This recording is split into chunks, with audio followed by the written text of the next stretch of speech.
Nagabenta ki khubor baman kasni pet bat subscribe ya u Antor News. Kuble yepi baro kini kilong ki khubor bam ta kasni.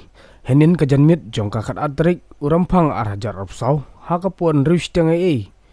Ki nong shong shunong jong kamakruat kabade na kadong neng kilayo ban bat ya we unong tu katba udang persyang bantu ya ki tayar kali na kawe ke ying jong kane kadong. Ya une ubreu latip kerteng kum u Stevenson tongwa ubana kashnong nonglang Southwest Kasil District. Kat kum ka kubor belayu lum layatu ba une unong tu kat ba udang persyang bantu ya kitayar uwe ukna samla dong ulayu ibat ula PCR ba tat onda ula itu badai unong tu ula hala breu bat kumne ki samla dong kilami bat no ya une unong tu.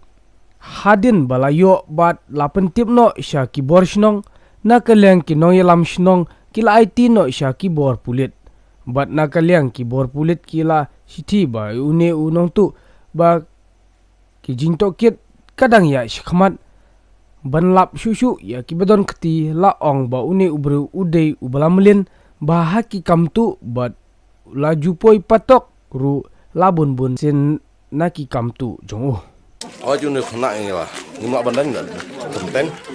Te kadon kapor waktu ikitiar jongka, ki jarnar jongka MFA pangile sultan teha pernel. Ada konten di kena ba dongki kamtu. Te kena ka ba sin komentar kini kesnong kena kadong le dong ludi ki obat batu intayar kali. Te ngini kesnong ni wan sakine berdei kena senong jongi beda senong nonglang. Thì nang như cái nong ni saki ba nuôi đuôi nong tu ba ju tu teng sampai sama koran ba arkap lekap kamut ba uni nong tu ba mentau de bala ngateng hapo kijing persaja jang ke polis ne kumna ulak song jil teng teh ba mentap yo obat kumne pilek kumno pin ay po polis ne pin nang ju cái nong nalang ju cái nong ni mak mencim ka anyak ki lajong nama Pada senang orang di pelat umut kini ki tong kila ban bom masuk itu. Tenang jung senang iwan gu takkan kajaka, martek lakam makan omdon kena kajing masau kajing bom masuk itu.